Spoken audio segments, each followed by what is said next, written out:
Middle ఈస్ట్లో war మళ్ళీ start అయింది. ఇప్పటికే 100 డేస్గా నడుస్తున్న ఈ షాడో వార్ ఇప్పుడు డైరెక్ట్ మిసైల్ వార్లా కన్వర్ట్ అయిపోయింది. ఇజ్రాయెల్ లెబనాన్లో ఉన్న హమాస్ వాళ్ళ మీద అటాక్ చేసినందుకు ఇరాన్ జూన్ 7న మిసైల్స్తో హెవీగా తన ఎయిర్ బేసెస్ మీద దాడి చేసింది.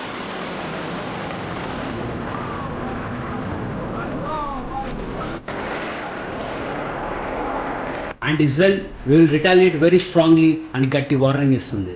This might worsen the situation more and more. ఎందుకంటే ఇండియన్ గవర్నమెంట్ అఫీషియల్గా స్టేట్మెంట్ రిలీజ్ చేసింది.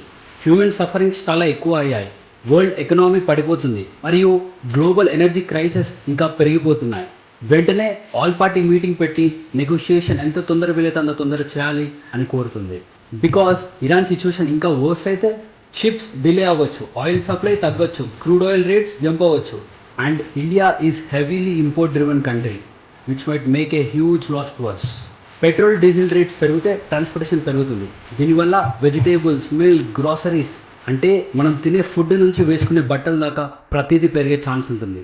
సో దీనివల్ల ఈ వార్ ఎంత త్వరగా వీలైతే అంత త్వరగా ఎండ్ అవ్వాలని మనం కోరుకుందాం. మీరేమనుకుంటున్నారు? ఇరాన్ మరియు ఇజ్రాయెల్ నెగోషియేషన్కి వస్తుందా, లేదంటే వార్ ఇంకా ఫుల్ స్కేల్గా మారిపోతుందా? Let's wait and watch. మళ్ళీ కలుద్దాం.